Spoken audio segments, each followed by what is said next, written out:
यहाँ पर हमारे पास एक टेबल है और हमारी रिक्वायरमेंट यह है कि सभी रो के बाद एक सिंगल ब्लैंक रो इंसर्ट हो जाए। एग्जाम्पल में हम यहाँ पर देख सकते हैं कि सभी रो के बाद एक ब्लैंक रो इंसर्ट हो चुका है।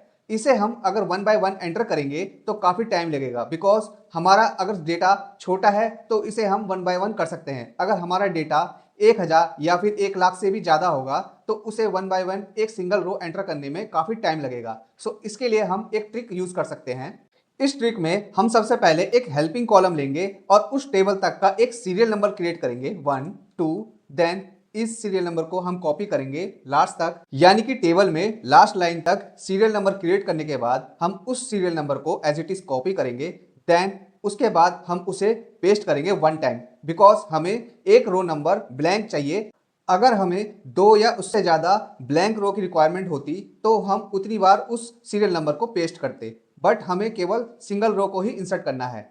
इसलिए मैं इस सीरियल नंबर को केवल वन टाइम ही पेस्ट करूंगा। अब मैं इस टेबल को सिलेक्ट करूंगा। उसके बाद मैं इस रेंज में फिल्टर अप्लाई करूंगा शॉर्टकट की हेल्प से Alt D F।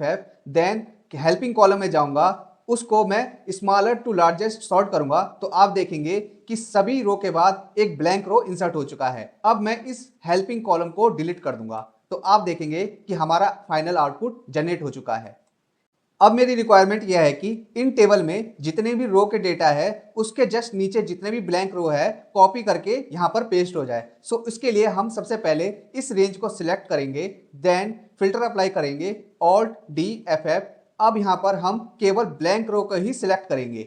ओके, उसके बाद हम उस सेल का रेफरेंस देंगे जो उसके जस्ट अबव था, यानी कि ऊपर था। यहाँ पर इजिकल टू A2 का सेल रेफरेंस देंगे, एंटर। उसके बाद हम उसे left to right drag and down करेंगे, देन उसको top to bottom drag and down करेंगे। उसके बाद हम उसके फिल्टर को ओपन कर देंगे तो आप देखेंगे जितने भी ब्लैंक रो में डेटा था वो इंसर्ट हो चुका है।